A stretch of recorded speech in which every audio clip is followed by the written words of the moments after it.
नमस्कार, सुर्खियों से परे कार्यक्रम में आपका स्वागत है और मैं हूं आपके साथ रणजीत कुमार। तो आइए शुरुआत करते हैं आज के हेडलाइंस के साथ। आज से शुरू हुआ भगवान शिव का प्रिय महीना सावन। देश भर के शिवालयों में सुबह से ही दिख रहा है आस्था का सैलाब। सावन मास के दौरान महंगे हुए बाबा काशी विश्वनाथ के दर्शन और पूजन, भक्तों को चुकाना पड़ रहा है अतिरिक्त शुल्क। कावड़ मेले के मद्देनजर हरिद्वार में सुरक्षा रहेगी चाक चौबंद। आतंकरोधी गुलदार दस्ता संभालेगा मोर्चा। और उज्जैन में 17 जुलाई से शुरू हो रहा है श्रावण महोत्सव। दुनिया भर से आए कई कलाकार देंगे अपनी सांस्कृतिक प्रस्तुति। सुर्खियों से भरे कार्यक्रम में सबसे पहले बात सावन के पवित्र महीने की।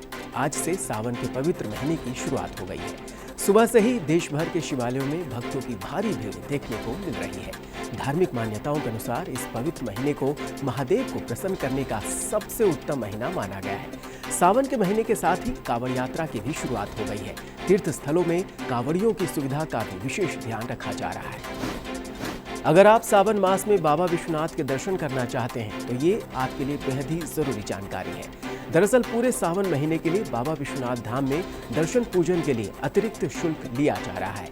सामान्य दिनों में मंगला आरती में शामिल होने के लिए 1500 रुपये और दर्शन के लिए 500 रुपये का शुल्क देना होता है। लेकिन सावन मास के दौरान सोमवार को होने वाली मंगला आरती के लिए भक्तों को अब 2000 रुपये और सामान्य दर्शन के लिए 750 रुपये चुकाने होंगे। उत्तराखंड आने वाले कांवड़ यात्रियों को पहले पंजीकरण करवाना होगा, उसके बाद ही उन्हें यात्रा की अनुमति दी जाएगी। इसके लिए कांवड़ियों को ऑनलाइन रजिस्ट्रेशन करवाना होगा। उत्तराखंड पुलिस ने एक वेबसाइट जारी कर कांवड़ियों से अपील की है कि वे कहीं से भी आ रहे हैं तो वेबसाइट पर पंजीकरण करवाकर ही कांवड़ यात्रा में शामिल हो।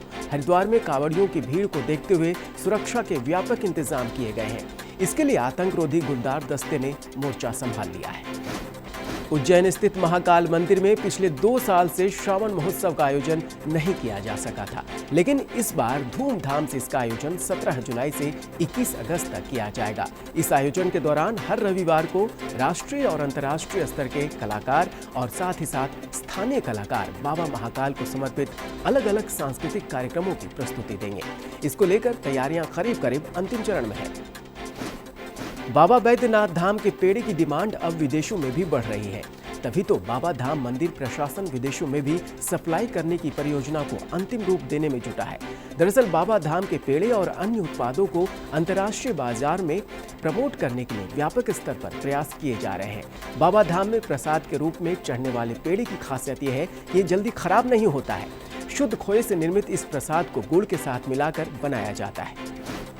उत्तर प्रदेश में इको टूरिज्म के जरिए पर्यटन को बढ़ावा दिया जाएगा। नेचर, कल्चर और एडवेंचर के संगम के रूप में प्रदेश के कई हिस्से देश दुनिया के पर्यटकों के लिए आकर्षण का केंद्र बनेंगे। इसके लिए पर्यटन विभाग ने तैयारियां शुरू कर दी हैं। पर्यटन विभाग के इस प्रयास में सिंचाई, वन, आयुष और अन्य संबंधित विभागों की अहम भागीदारी होगी। इसके लिए पूरा खाका तैयार कर लिया गया है।